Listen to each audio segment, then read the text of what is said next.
بسم اللہ الرحمن الرحیم۔ علم شہریت ایک انتہائی ہی اہم علم ہے، کیونکہ یہ انسانوں، ان کے اداروں، ان کی تاریخ، ان کی رہن سہن، ان کی پسند و ناپسند، ان کی دلچسپیوں کے بارے میں ہے۔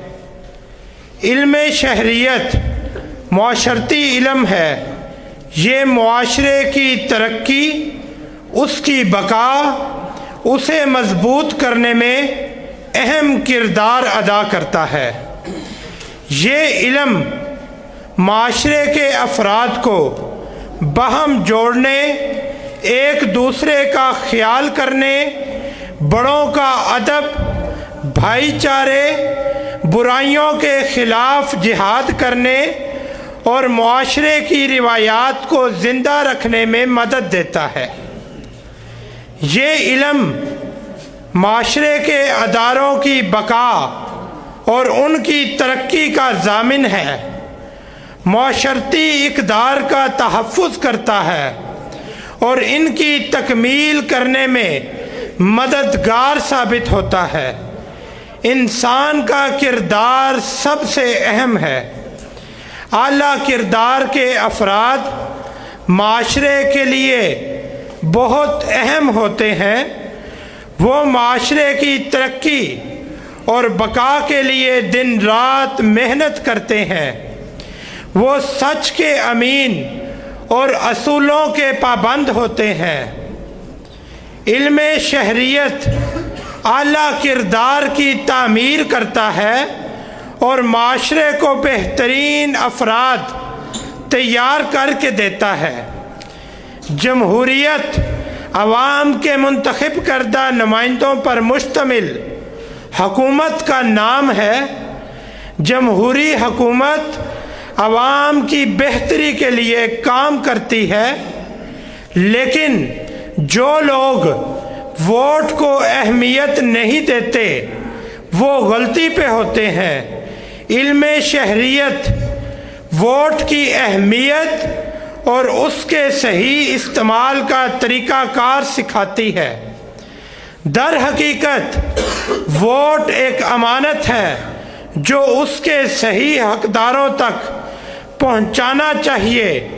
مفکر پاکستان علامہ محمد اقبال کا کہنا ہے کہ افراد کے ہاتھوں میں ہے اقوام کی تقدیر، ہر فرد ہے ملت کے مقدر کا ستارہ۔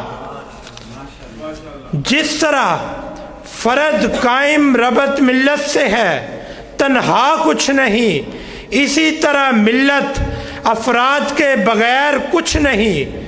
ایک آزاد اور خود مختار مملکت کے درمیان ایک معاشرتی معاہدہ ہوتا ہے جسے آئین کا نام دیا گیا ہے۔ پاکستان میں 1973 کا آئین متفقہ طور پہ منظور شدہ آئین ہے۔ یہ شہروں اور ریاست کے درمیان ایک معاشرتی معاہدہ ہے۔ آزادی کے بعد پہلا فرض تو یہ ہے کہ ہر شخص آئین کو طاقت دے اور اس کی حفاظت کے لیے ہر ممکن کوشش کرے۔ ایک آئین یا دستور ہی اس قوم کی وحدتوں کو ایک رشتے میں جوڑتا ہے اور ہر ادارے کی حدود اور اختیارات کا تعین کرتا ہے۔ اس طرح ہر شہری کو اپنی نہ صرف ذمہ داریوں اور اختیارات سے بھی آگاہ ہونا چاہیے۔ ایک معاشرہ مہذب صرف اس وقت کہلاتا ہے جب اس معاشرے میں امن و امان قائم ہو، قانون کی حکمرانی ہو، دوسروں کے حقوق، عقائد اور رائے کا احترام کیا جائے، کسی شہری کے کسی عمل سے دوسرے کو تکلیف نہ پہنچے۔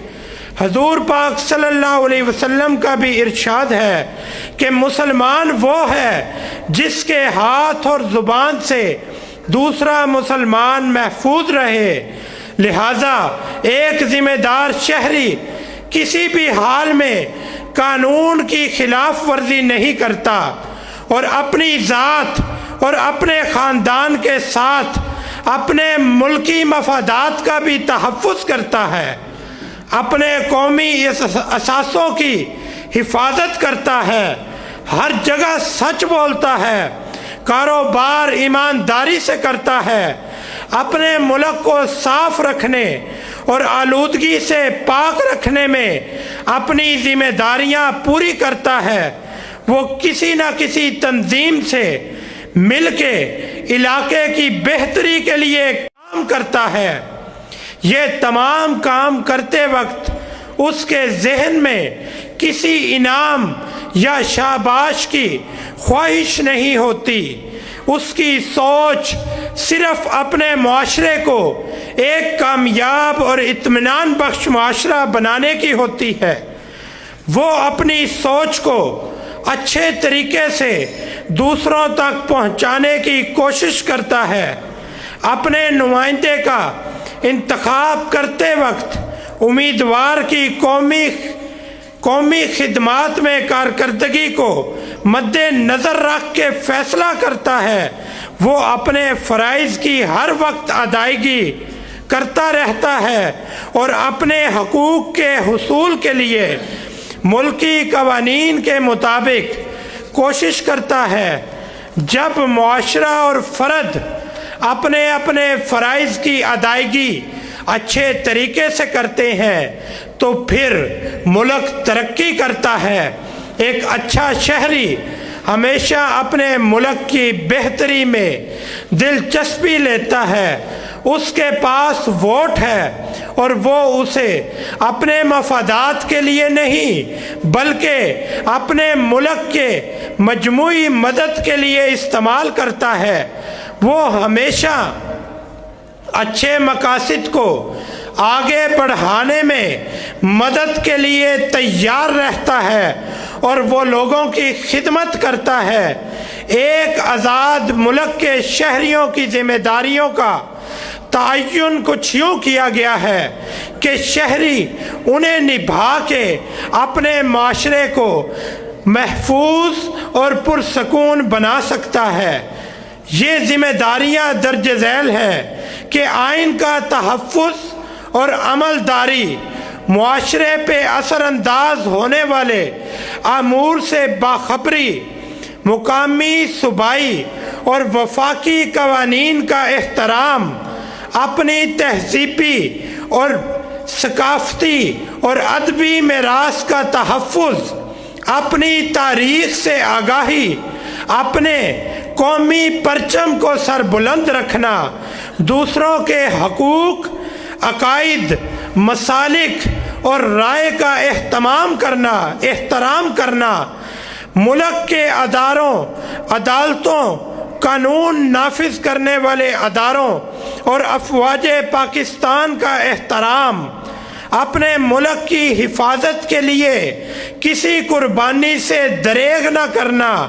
ملک کی آزادی ایک شہری کو جسمانی آزادی تو بخشتی ہے، لیکن اپنے سلوک اور تعلیم سے ہر شہری کو ہر طرح کی آزادی حاصل کرنی ہوتی ہے۔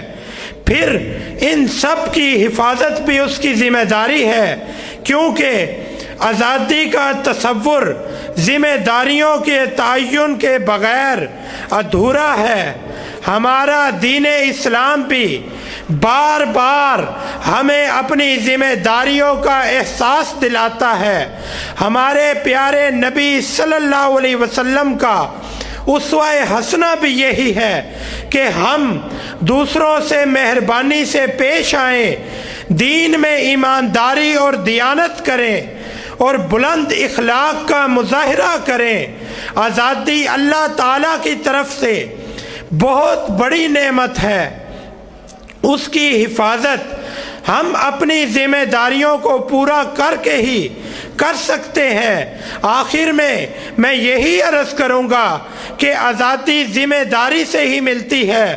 آزادی کی حفاظت کے لیے اپنے ملک کے آئین اور قوانین کی پابندی کریں، بہترین آزاد شہری وہی ہے جو اپنے حقوق سے بھی آگاہ ہو اور اپنے فرائض سے بھی آگاہ ہو، جہاں حقوق حاصل کرنے کے لیے محنت کرتا ہو وہاں اپنے فرائض بھی پوری ایمانداری سے انجام دیتا ہو، ملک کے جمہوری عمل میں شرکت کے لیے ووٹ باقاعدگی سے ڈالتا ہو، آزادی کے حصول کے لیے کوشش اور قربانیاں ضروری ہیں۔ پاکستان کی آزادی اور بقا کے لیے سب سے زیادہ قربانیاں پاک فوج نے دی ہیں، جنہوں نے اس ملک کے چپے چپے کی حفاظت کرتے ہوئے اپنی جانوں کا نذرانہ پیش کیا۔ ہم ان تمام بہادر سپاہیوں کو سلام عقیدت پیش کرتے ہیں جو اس ملک کی حفاظت کے لیے دن رات ایک کیے ہوئے ہیں، اور افواج پاکستان کے شہداء کو بھی خراج عقیدت پیش کرتے ہیں جنہوں نے ملک کی حفاظت کے لیے اپنے خون کا آخری قطرہ تک بہا دیا۔ اللہ کریم، جو میں نے کہا ہم سب